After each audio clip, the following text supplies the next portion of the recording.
Daily में आपका स्वागत है दोस्तों। जैसे कि आपने देखा है कि यहाँ पर आज वार्ड नंबर 143 की कैंडिडेट आयशा कादरी के सपोर्ट के लिए मुंबई प्रेसिडेंट अबू आसिम आजमी आए हुए थे। उन्होंने कहा कि आयशा कादरी को जिताओ, वो पेशे से एक टीचर है और इलाके के लिए जिस तरीके से डेवलपमेंट का काम उन्होंने मानपुर शिवाजी नगर के अंदर किया, उसी तरीके का डेवलपमेंट का काम जो है वार्ड नंबर 143 महाराष्ट्र नगर और चीता कैंप में भी होगा। तो मैं इस वक्त डायरेक्ट बात करने के लिए चलते आयशा कादरी जी, जिस तरीके से अबू आसिम आजमी ने कहा कि आप, जैसे मैंने लास्ट टाइम पर आपका एक इंटरव्यू लिया था पतरा चौल के अंदर, कि आप जो है अंधेरे के बीच में उजाला बनकर आई हो और पतरा चौल के लोगों की उम्मीद भी थी। आज अबू आसिम आजमी ने कहा कि अडानी इलेक्ट्रिसिटी के एक बहुत बड़े जिम्मेदार उनके दोस्त हैं, तो वो आपको रेलवे से एनओसी दिलाने का काम करेंगे। क्या लगता है कि जिस तरीके से उन्होंने कहा कि ये चुनाव को देखते हुए नहीं कर रहा हूँ, चुनाव हारे या जीते पतरा चौल में लाट आएगी? बिल्कुल, जिस तरीके से अबू आसिम सर के हमेशा हर बात में जिस तरह वो आवाज़ उठाते हैं और जिन मुद्दों को लेकर उन्होंने काम किया है वो सारे मुद्दे वो पूरे करके भी दिखाते हैं। और वो दावे अपने ऐसे ही हवाइया दावे नहीं रहते उनके, और उन दावों को पूरे तरीके से करेंगे। और पतरा चौल की रही बात, वहाँ पर लोग 25 साल से अंधेरे में रह रहे थे। मैं एक नगर सेविका ना रहते हुए भी एक पार्टी की कार्यकर्ता होने के हिसाब से मैंने वहाँ के लोगों के लिए अबू आसिम सर के पास मैं जो रिक्वेस्ट लेकर गई, और जिस तरीके से उन्होंने भी मेरा साथ दिया और उन्होंने जो कहा है उन चीज़ों को हम पूरा करके बताएंगे। अबू आसिम सर के ज़रिए से हम रेलवे की एनओसी लेकर आएंगे और पतरा चाल में टेम्परेरी लाइट तो भी हम लगा कर ही रहेंगे। अच्छा दोस्तों, सबसे बड़ी बात मैं आपको एक बताता चलूं कि अब तक चुनाव का बिगुल बज चुका है, प्रचार चालू हो गए हैं, बहुत सारे लोग वार्ड नंबर 143 से चुनाव लड़ रहे हैं, मगर पतरा चौल का दर्द सिर्फ आयशा कादरी को दिख रहा है, समाजवादी पार्टी को दिख रहा है, अबू आसिम आजमी को दिख रहा है। बाकी कोई भी कैंडिडेट समाजवादी पार्टी को छोड़कर पतरा चौल के विषय पर बात नहीं करता। सब बात करते हैं गटर, नाली, मीटर, वाटर। ये तो समस्याएं एक आम आदमी भी हल कर सकता है। जिस तरीके से आयशा कादरी को यह क्रेडिट जाता है कि चुनाव हार और जीत ये एक अलग बात है, लेकिन इलाके का काम करना ये एक बहुत बड़ी बात है। उन्होंने जो है अडानी इलेक्ट्रिसिटी के ऑफिसर से मुलाकात की, अभी रेलवे के एनओसी के लिए उन्हें अबू आसिम आजमी का जो है सपोर्ट मिल गया है, तो कहीं ना कहीं एक उम्मीद की चिंगारी लग चुकी है लोगों को। जितने लोग जो चुनाव लड़ रहे हैं उनको यहाँ के लोगों की तकलीफ देखने को नहीं मिल रही, सिर्फ आयशा कादरी ही यहाँ की आवाज़ उठा रही है। मैडम, ये एक लोग जिस तरीके से भावुक हो रहे थे, मैं भी भावुक हो गया उन लोगों को देख के कि उनकी तकलीफ़ों को देखकर, उनके छोटे छोटे 2-2, 3-3 साल के बच्चे, मासूम बच्चे अंधेरों में रह रहे हैं। लेकिन ये कितनी तकलीफ की बात है कि इतने सारे उम्मीदवार इस चुनाव में उतरे, लेकिन सिर्फ आयशा कादरी और समाजवादी पार्टी उनकी बात कर रही है। वो इसीलिए क्योंकि समाजवादी पार्टी से, जैसे अबू आसिम सर ने कहा है कि जो नगर सेवक चुनकर आता है किसी भी पार्टी का, किसी और पार्टी का, तो उन्होंने क्या किया है, जीतने के बाद सिर्फ और सिर्फ अपना जेब भरा है और खूब मोटे ताजे जैसे हो गए हैं। जैसा अबू आसिम सर ने कहा, ये बात बहुत 100% सही है। लेकिन समाजवादी पार्टी के अबू आसिम सर ने कहा है कि अगर ये आयशा टीचर एक टीचर है तो मैं इनका प्रिंसिपल रहूँगा। उन्होंने ये बात पूरे लोगों के बीच में कहा है, और इस चीज़ को वो इसी तरीके से देखेंगे। अगर मैं नगर सेविका चुनकर आ जाती हूँ और पतरा चौल के इन मुद्दों पर मैं काम करती हूँ, पतरा चौल के मुद्दे नगर सेवक से जुड़े हुए नहीं है, इलेक्शन से जुड़े हुए नहीं है। और ये बात इसीलिए मैं कह रही हूँ क्योंकि वहाँ पर जो लोग 25 साल से अंधेरे में रह रहे हैं, उन अंधेरों में रहते हुए लोगों की तकलीफ़ों को देखते हुए मैं उनके साथ सिर्फ इसलिए जुड़ी क्योंकि मैं भी गरीब घराने से बिलोंग करती हूँ और मैं जानती हूँ कि गरीबों की जो समस्या है उसके लिए कोई आवाज़ नहीं उठाता। क्योंकि जो बड़े बड़े नेता हैं वो बड़ी बड़ी कुर्सियों पर जब बैठ जाते हैं तो उनके ऊपर कुर्सी का एक नशा आ जाता है और इन सब चीज़ों को वो नज़रअंदाज कर देते हैं। जिस तरीके से आपने कहा कि इतने सारे MLAs यहाँ पर आकर गए, इतने सारे नगर सेवक आकर गए, उन लोगों को इन लोगों को वोट लेने के लिए इन लोगों के पास आते हैं, लेकिन वोट लेने के बाद जब जीत जाते हैं, कुर्सी का नशा आ जाता है, पार्टी का नशा चढ़ जाता है, तो फिर उसके बाद ये लोग काम क्यों नहीं करते? आयशा, पहले आप एक पार्टी में थी, उस पार्टी से चुनाव लड़ा, 149 वोट से चुनाव हार गया। उसके बाद कल जो है उन्होंने वार्ड नंबर 145 और वार्ड नंबर 143 के कैंडिडेट के प्रचार के लिए हैदराबाद से एक भाईजान आए थे। उसी भाईजान की पार्टी में आप थे, उस पार्टी को लेकर आप क्या कहेंगे? आपने क्यों पार्टी छोड़ दिया? और अभी जो है अकोला के अंदर भाजपा और MIM का अलायंस हो गया, कहीं ना कहीं ये बी टीम जो छुपी हुई थी वो खुलकर सामने आ गई। बी टीम जो थी वो छुपी छुपी हुई थी। और इसी जज्बे के साथ पहली बात तो ये, जब मैं पिछली बार चुनाव लड़ी 2017 में MIM के साथ में, तो हमें ये एहसास दिलाया गया कि दलित कौम और मुसलमान कौम, हिंदू कौम, सारी कौम एक जैसी है, हम सबको साथ में लेकर चलते हैं, सबके साथ में मिलकर हम काम करते हैं। लेकिन जब मैं सेकंड डिवीनर आई और मुझे 149 वोट से हराया गया, उसके बाद मैंने उस पार्टी का रंग देख लिया कि ये हमारी कुछ मदद करने वाले नहीं है। हम केस के लिए यहाँ वहाँ भागते रहे, हमें कोई सपोर्ट मिला नहीं। उसके बाद हमने समाजवादी पार्टी को ज्वाइन किया। लेकिन मैं आपको एक बात बता दूँ फवाज भाई, कि कल जो हुआ है, मुझे चैलेंज किया गया है कि आप 149 वोट लेकर ही बता दो तो हम आपको मान जाए, ये ऐसा मुझे कहा गया, मुझे चैलेंज किया गया। अब मैं उन लोगों को चैलेंज करती हूँ कि अगर मैं जीत गई तो आपको मेरे सामने आकर सबके सामने बोलना होगा कि आपने ये बात कही थी या नहीं कही थी। और मैं खुद अकबरुद्दीन ओवैसी और तुम्हारे दोनों ब्रदर और जिस कैंडिडेट ने मेरे लिए कहा है कि आप 149 वोट ही लेकर बता दीजिए, उन सबके सामने आपको ये कबूल करना होगा कि हाँ, ये विनर थी और इसका हमने सपोर्ट नहीं किया।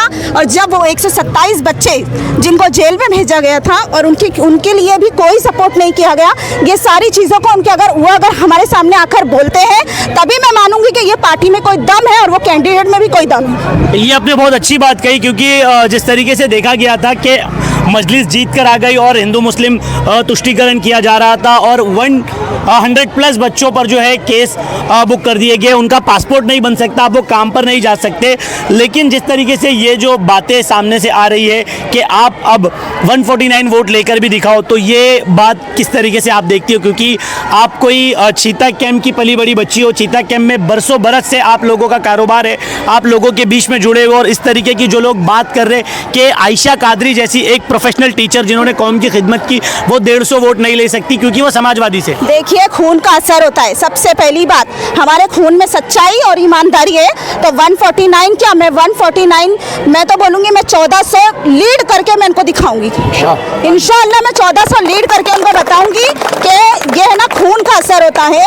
हमारी ज़बान में भी सच्चाई है और हमारे अंदर जो काम करने का जज्बा है उसमें भी ईमानदारी है। तो अबू आसिम सर ने मुझे ऐसे ही टिकट नहीं दे दिया। इस पार्टी ने मुझे, ये नेशनल लेवल पर 3rd नंबर की पार्टी है, इन्होंने मुझे ऐसे ही हवा में टिकट नहीं दे दी। इन्हें पता है कि ये फैमिली जो है तो किस तरीके से बिलोंग करती है, किस तरह सच्चाई और ईमानदारी से लोगों की खिदमत करती है। और ये एक टीचर है, इन्हें पता है कि ये समाज के जो बच्चे, गरीब बच्चे जिस तरीके से पढ़ाई कर रहे हैं, इनको पूरी सहूलत नहीं मिल रही है। और यहाँ के एरिया के जो काम जो अभी तक हुए नहीं है, वो सारे काम होने चाहिए थे जो अभी तक हुए नहीं है। अच्छा, और रही बात MIM की, तो मैंने तो चैलेंज ऑलरेडी कर दिया है सबके सामने कि अब जब मैं जीत जाऊंगी तो उन्हें तो मेरे सामने आना ही पड़ेगा। ये मेरा चैलेंज है उन्हें, और ये चैलेंज उनको एक्सेप्ट करना ही पड़ेगा। जो भी कैंडिडेट ने ये बात कही है, उन्हें मेरे सामने आना पड़ेगा। अच्छा आयशा, वार्ड के अंदर और आपको क्या लगता है कि हेल्थ को लेकर क्या काम करना चाहिए और आप क्या काम करेंगी? हेल्थ को लेकर मैं आपको यही बताऊंगी कि जिस तरीके से हॉस्पिटल में मैं सबसे ज़्यादा जो मुद्दे होते हैं मैटरनिटी होम के, जहां पर लेडीज़ को बहुत सारी फैसिलिटी मिलनी चाहिए। एक कांच की जो पेटी है वो बच्चों के लिए रखी जानी चाहिए और डॉक्टर्स प्रोवाइड किए जाने चाहिए। आधी रात को कभी भी किसी की भी इमरजेंसी हो सकती है तो उसे साइन और शताब्दी हॉस्पिटल भेज दिया जाता है। शताब्दी हॉस्पिटल को भी प्राइवेट करने की कोशिश की जा रही है। हम ये सारे मुद्दे पार्लियामेंट में उठाएंगे कि जो BMC हॉस्पिटल है गरीबों के लिए बनाया गया है, तो उसे आपको जो है तो प्राइवेट नहीं करना है, आप उसे BMC ही रहने दीजिए। तो फिर गरीब जाएगा कहाँ? और साइन हॉस्पिटल यहाँ से जाने के लिए एम्बुलेंस तक भी अगर हम जाएंगे, एम्बुलेंस लेकर भी, पहली बात तो एम्बुलेंस ही नहीं है, एम्बुलेंस मंगाने तक, साइन जाने तक, अगर कभी उस पेशेंट को कुछ हो जाता है तो इसका कौन लेगा, जिम्मेदार कौन होगा इस चीज़ का? तो ये सारे मुद्दे हैं जो हमें सोचने हैं और मैं जनता से यही कहूँगी, ये सारी चीज़ें आप सोचिए, सोच समझ के फैसला कीजिए कि एक पढ़ा लिखा कैंडिडेट आपके बीच आना ज़रूरी क्यों है। ऐसे ही तो आपने बहुत सारी पार्टियों को मौका दे दिया है, किसी ने कुछ नहीं किया है। समाजवादी पार्टी के अबू आसिम सर ने सबके सामने सीना ठोक कर कहा है कि वो सबके लिए काम करेंगे और मुझे अगर जिताते हैं तो मैं पूरे काम उनके बीच में करके दिखाऊंगी और वो मेरे प्रिंसिपल रहेंगे, मेरी हर एक चीज़ की अपडेट लेंगे कि मैंने कौन से काम किए, कौन से काम नहीं किए। तो एजुकेशन हो या फिर पढ़ाई से रिलेटेड या कोचिंग क्लासेस, ये सारे मुद्दों पर हम उनके साथ बात करेंगे और ये पूरे काम करेंगे। आप आयशा कादरी जी के साथ जुड़े हुए हो, क्या कहोगे? मेरा कहना यह है कि हमारी समाजवादी पार्टी जो है PDA की चर्चा से दलित, कुचले सभी वर्ग को लेकर गरीबी और अमीरों लोग के चलती है। उत्तर प्रदेश की एक 3 नंबर की पार्टी इंडिया की है। हम लोग आयशा कादरी के साथ में प्रचार कर रहा हूँ। एक गली में 149 वोट में दिला के बताऊँगा इनको। एक गली में जहाँ मैं टहलता हूँ इनकी चर्चा हो रही है। विश्वास रखिए, इस बिल्डिंग को मैं टहला हूँ, जिस फ्लोर में जाता हूँ इनकी चर्चा हो रही है। हम सबको बार बार देखें, एक बार आपको देखेंगे। जो यहाँ की विधायिका हैं, उनके पिता हमारी पार्टी से निकल के आए हैं, हाशिम भाई के शिष्य थे। वो क्या किए हैं सब जानते हैं, जैसे वो कर रहे हैं सभी को मालूम है। क्यों बार बार भागते हैं? हिम्मत है तो डट कर रहो ना, हाशिम भाई साहब चाहे मर्दानी वाली बात करो ना। अच्छा, वोटर्स से क्या अपील करेंगे? वोटर्स जो समाजवादी वोटर से हम ये अपील कर रहे हैं कि हमारी पार्टी को जिताइए, जो भी समस्याएं हम लोग पूरा करेंगे। अगर आयशा कादरी नहीं सुनेंगे तो मुझे पकड़ना, मैं हाशिम भाई पकड़ूंगा। हम लोग उस लायक हैं। हम मुंबई में उपाध्यक्ष हैं और हम 25-26 साल से पार्टी में काम कर रहे हैं। आयशा कादरी के लिए मुझे खास करके हाशिम भाई भेजे हैं, इसलिए मैं गलियों गलियों में प्रचार कर रहा हूँ और जहाँ जाता है इनकी चर्चा होती है। शुक्रिया जी। दोस्तों, आपने देखा जिस तरीके से ये जो लड़ाई है वार्ड नंबर 143 में, ये कहीं ना कहीं MIM बनाम समाजवादी की हो गई है। आयशा कादरी जो पहले MIM से चुनाव लड़ी थी, अब जो है उन्होंने समाजवादी पार्टी का दामन थाम लिया है। जिस तरीके से उन्हें लोगों का सपोर्ट और प्यार मिल रहा है, आवाम का सपोर्ट मिल रहा है, उनके पीछे कार्यकर्ताओं का हुजूम देखा जा रहा है। उन्होंने ये चैलेंज भी किया है कि वो 149 वोट लेना तो दूर की बात है, 1400 वोट की लीड से जीत कर आएंगी।